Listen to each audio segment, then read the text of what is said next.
Okey, baik. Untuk grafik komunikasi teknikal tingkatan 5, untuk hari ini kita akan belajar, kita akan tengok sama-sama teori teori mengenai bab 2, lukisan pengerakan. Okey, jadi dalam bab ini pelajar-pelajar akan belajar mengenai konsep lukisan pengerakan.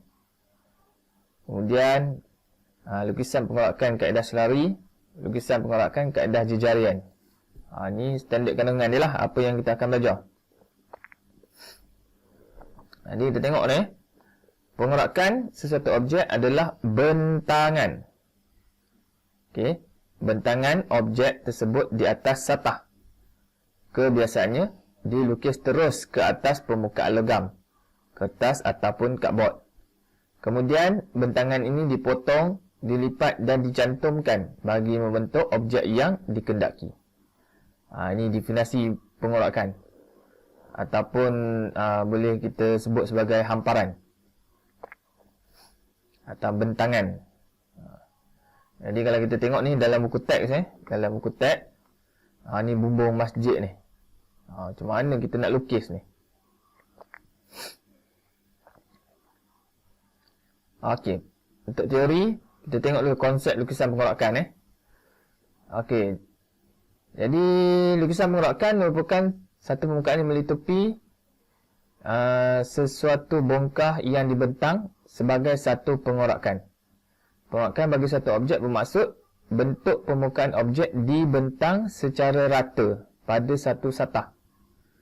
Corak bentangan bagi bongkah prisma, piramid dan kun boleh dilihat jelas pada rajah yang berikut. Okey, lukisan ini banyak digunakan dalam kerja-kerja kepingan dan fabrikasi logam, di mana ukuran yang diguna pakai adalah di sebelah dalam berbanding permukaan di sebelah luar, kerana ukurannya berubah mengikut tahap ketebalan logam yang bakal digunakan. Jadi ini kalau logam lah. Jadi kalau kita nak ambil mudah, kita boleh tengok cara kita nak buat kotak pakai kertas. Okey, ataupun nak buat sampul surat pakai kertas. Jadi kita akan lukis di sebelah dalam, supaya bila kita lipat nanti garisan-garisan tu tak nampak kan? Tak nampak. Jadi sebelah luar tu ada printing yang dia boleh nampak.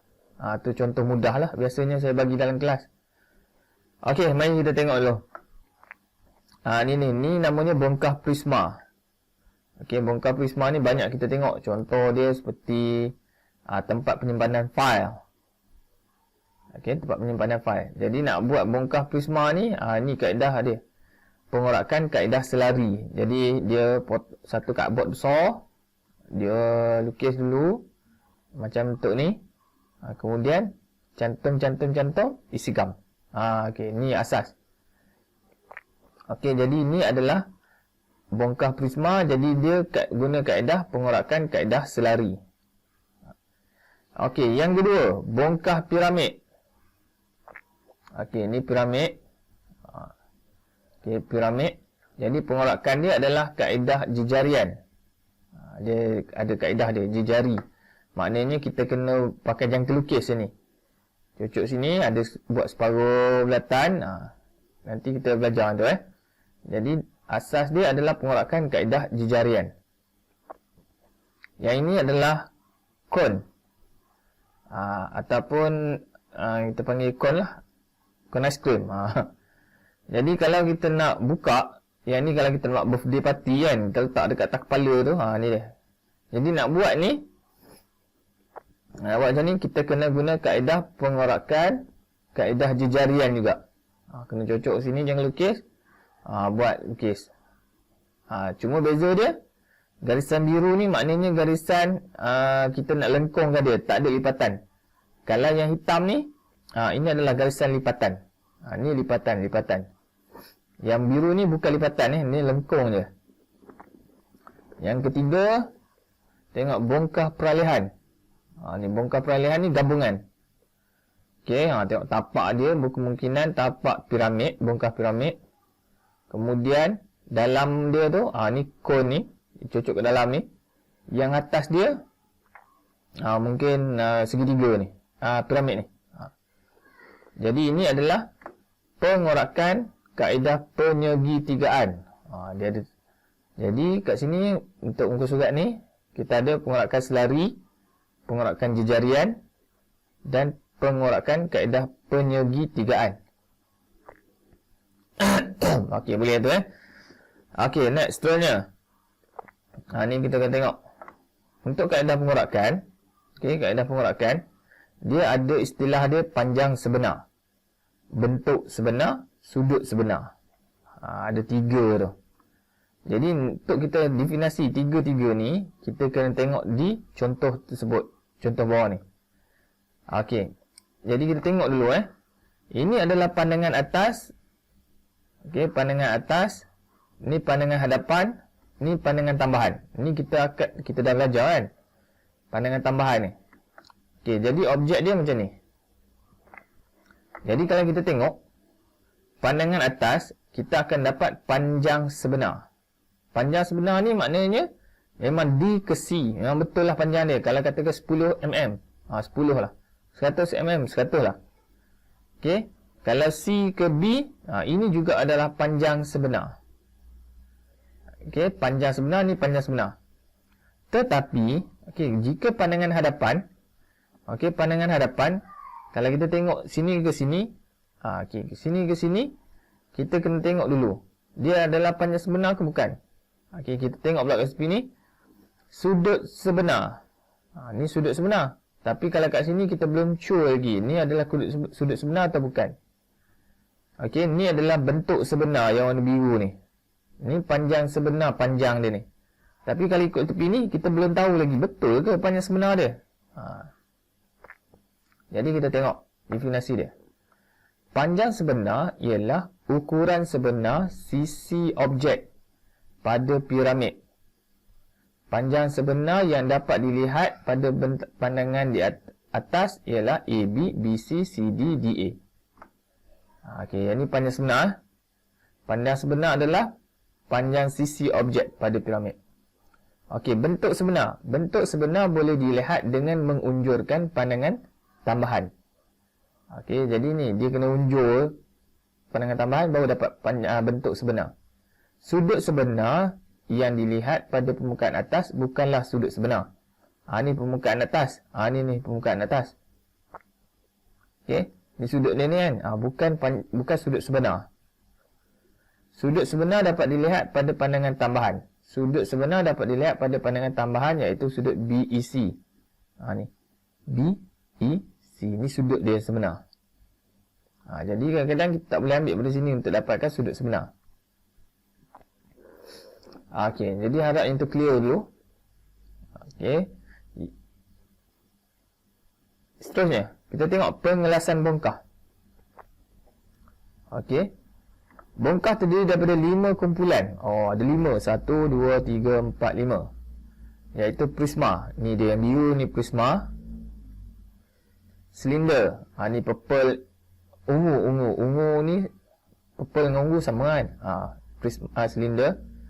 Piramid. Ni piramid. Ni kon. Ni kon. Jadi kita tengok Dan bahagian peralihan. Bahagian peralihan ni bahagian yang dicantum-cantum dialih. Jadi tengok sini. Ni bentuk-bentuk dia. Prisma tegak, prisma condong, prisma terpenggal. Ni nama-nama dia. Ini silinder. Silinder tegak, silinder condong, silinder terpenggal. Yang ini pula piramid. Piramid tegak, piramid condong, piramid terpenggal. Kun tegak, kun condong, kun terpenggal. Yang ni bentuk peralihan tak ada nama. Bubuhlah nama apa pun. Jadi kita tengok betul-betul ni. Ni kena tahu. Kadang-kadang soalan nanti dia gabung. Yang ni gabung dengan ni. Yang ni gabung dengan ni. Yang ni masuk dalam ni. Boleh. Tengok nama dulu jadi ada berapa bongkah berongga ni? Ada 5. Ada 5.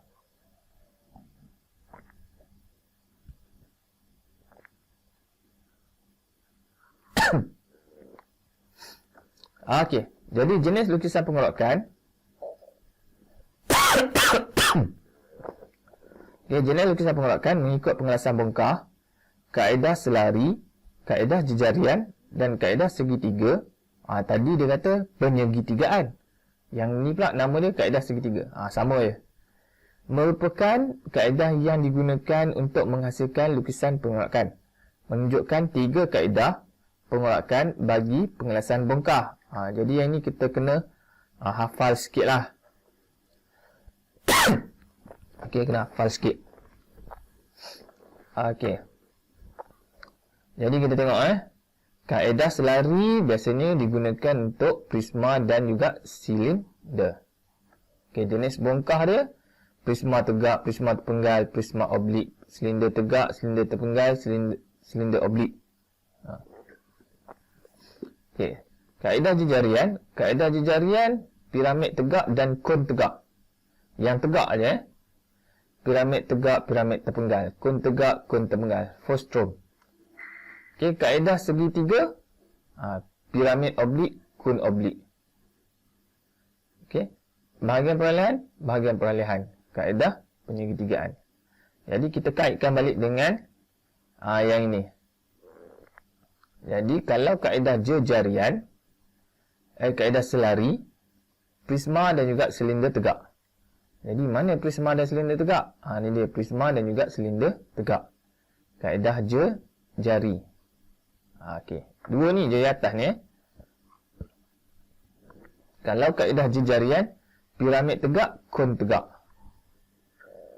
Ini dia, piramid tegak, kon tegak. Kaedah jejarian. Okey. Kalau kaedah segitiga atau penyegitigaan, piramid oblik, kon oblik. Bahagian peralihan. Yang sebelah sini semua. Okey, ini semua.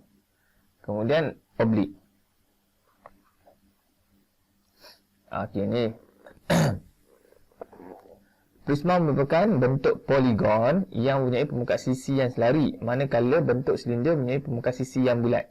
Ini jelas ditunjukkan. Ni dia. Bongkar berongga prisma dan silinder. Prisma yang atas, silinder yang bawah. Okey. Tengok dulu. Ataupun kalau saya laju sangat ini, boleh nanti rujuk sekali dengan PDF yang saya bagi tu. Okey. Piramid dan kun. Piramid mempunyai tapak rata yang berbentuk poligon.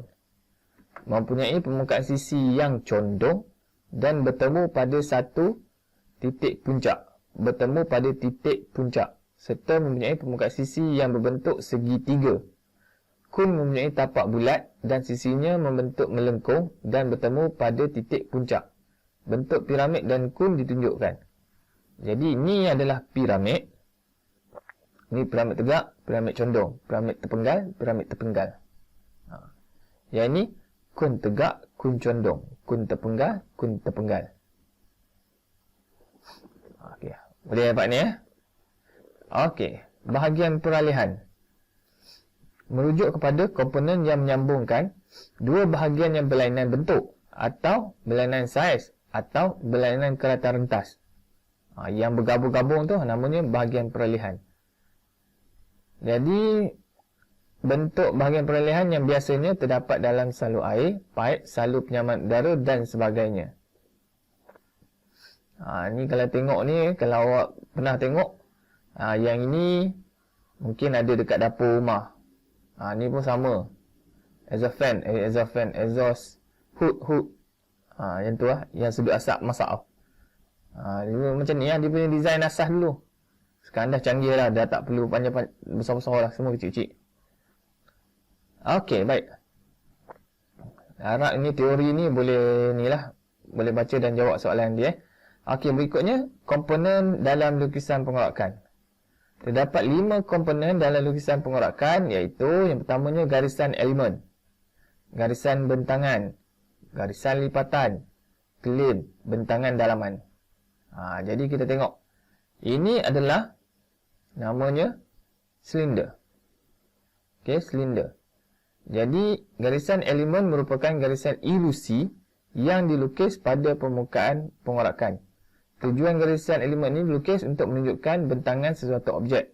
Pada silinder, garisan elemen adalah selari dengan sisi silinder. Manakala bagi kun, garisan elemen dilukis dari puncak ke tapak. Jadi ni silinder, ini kun. Jadi yang ni mesti selari. Ni garisan elemen ni merujuk pada garisan warna biru ni. Yang ni lebih kepada kalau kita nak kata kita lipat lah. Dia nak akan berlipat. Bukan lipat, lengkung. Kita lengkungkan ni, bandkan dia. Ni dia. Dia tak terlipat, tapi dia melengkung. Sama tak macam ni. Garisan elemen ni ada dia tak akan lipat, tapi dia akan melengkung di sini. Okey, jadi info tambahan, garisan elemen dilukis dengan garisan binaan. Jadi kena bina, kena lukis tapi jangan tekan. Dia light je. Nipis je. Nampak sama-sama je gitu. Okey, next. Seterusnya adalah garisan bentangan. Okey, ni garisan bentangan. Garisan bentangan ni biasanya mendata lah. Ni biasanya pelajar-pelajar terlupa nak buat. Okey, garisan bentangan dibina berserenjang dengan sisi prisma dan silinder. Okey, gambar ini menunjukkan ukur lilit bagi prisma dan silinder. Ukur lilit diperolehi daripada ukur lilit sisi prisma. Manakala silinder, garisan bentangan diperolehi daripada ukuran lilitan sisi silinder. Ni garisan bentangan warna biru Warna biru ni bentangan. Jadi bentangan ni sebagai kita punya panduan nanti. Okey, next. Terus adalah garisan lipatan. Lipatan ni, garisan ni warna hitam. Garisan objek. Lipatan merupakan garisan yang dilukis untuk membentuk suatu objek. Apabila garisan lipatan dibentuk, ini akan menghasilkan garis penjuru. Menunjukkan garisan lipatan. Jadi ni bila ada garisan hitam ni, garisan lipatan ni, maknanya yang kat sini lah kita akan lipat dia. Okay, kita akan lipat. Jadilah objek bila kita cantum. Okey. Claim. Okey. Claim merupakan garisan cantuman sisi objek. Dalam lukisan pengorakan, claim dilukis sebagai satu garisan lurus berbanding dalam kerja fabrikasi logam.